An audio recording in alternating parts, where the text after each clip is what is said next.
Salam dalam kebajikan. Tojin yang terkasih, pada kesempatan sebelumnya saya telah menyampaikan pembahasan tentang belajar tanpa berpikir sia-sia. Dan kali ini saya akan membahas terkait hal yang sebaliknya, yaitu berpikir tanpa belajar berbahaya.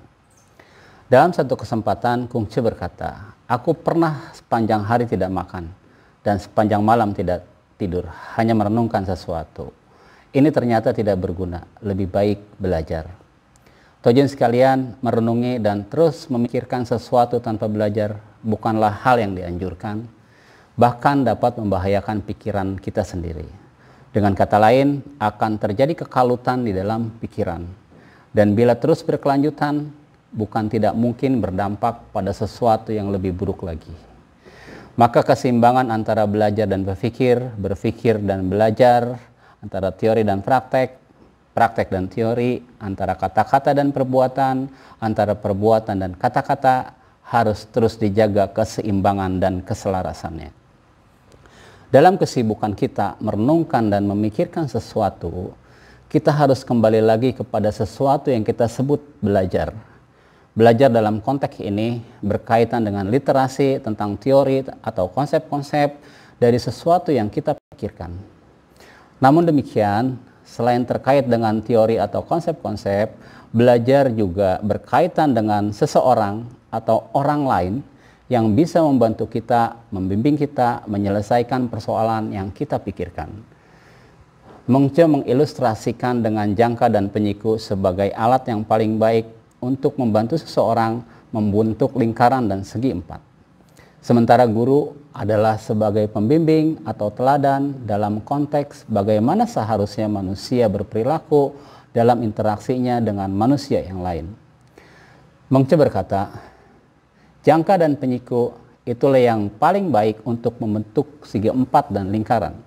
Para nabi itulah teladan terbaik dalam hubungan antar manusia. Lebih lanjut, Kung Che mengatakan, ketajaman mata Lilo dan kecekatan Kong Sicu itu bila tidak dibantu dengan jangka dan penyiku, tidak akan dapat melukiskan segi empat dan lingkaran. Ketajaman pendengaran Sukong bila tanpa pengukur nada takkan dapat tepat dalam menetapkan pancanada itu. Jalan suci Giao dan Sun bila tidak didasari dengan pemerintahan yang bersifat cinta kasih, takkan dapat mendamaikan dan mengatur dunia. Suatu ketika seorang murid bertanya tentang bagaimana jalan suci seorang yang baik itu. Kung Che menjawab, walaupun tanpa mendapat teladan-teladan yang baik, ia dapat pula berbuat baik. Tetapi kalau hanya demikian, ia tidak akan memperoleh kesempurnaan.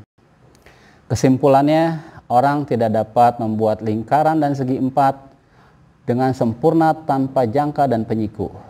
Dan orang tidak bisa berbuat baik dengan sempurna tanpa bimbingan orang lain atau guru.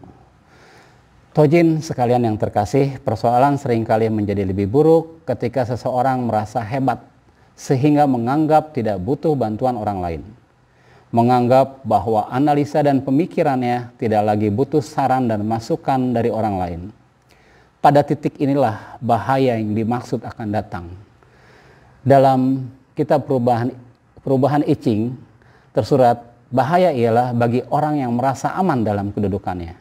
Kekacauan adalah bagi orang yang merasa segalanya teratur. Serupa dengan itu, maka bahaya akan datang pada orang yang merasa semuanya baik-baik saja, sehingga merasa tak membutuhkan orang lain. Tanpa orang lain sebagai teman berdiskusi atau guru sebagai pembimbing, maka kesalahan dan kekeliruan tak ada yang akan mengingatkan dan meluruskan. Maka sekali lagi, belajar sangat berkaitan dengan guru sebagai pembimbing atau teladan dan teman sebagai pendamping atau pengingat. Dalam kitab catatan kesusilaan tersurat tentang 6 hal yang menjadikan pendidikan itu cenderung gagal. Dan salah satunya adalah belajar sendirian dan tanpa sahabat menyebabkan orang merasa sebatang kara dan tidak berkembang karena kekurangan informasi.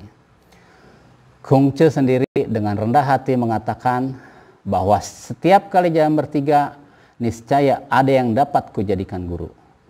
Dipilih yang baik, diikuti, dan yang tidak baik diperbaiki. Artinya pada setiap orang, siapapun, bahkan orang yang sangat bodoh sekalipun, pasti ada sesuatu yang bisa kita pelajari darinya. Kita hanya perlu mengikuti yang baik dan bantu memperbaiki yang tidak baik. Semoga bermanfaat. Salam dalam kebajikan. Huai te tong tien.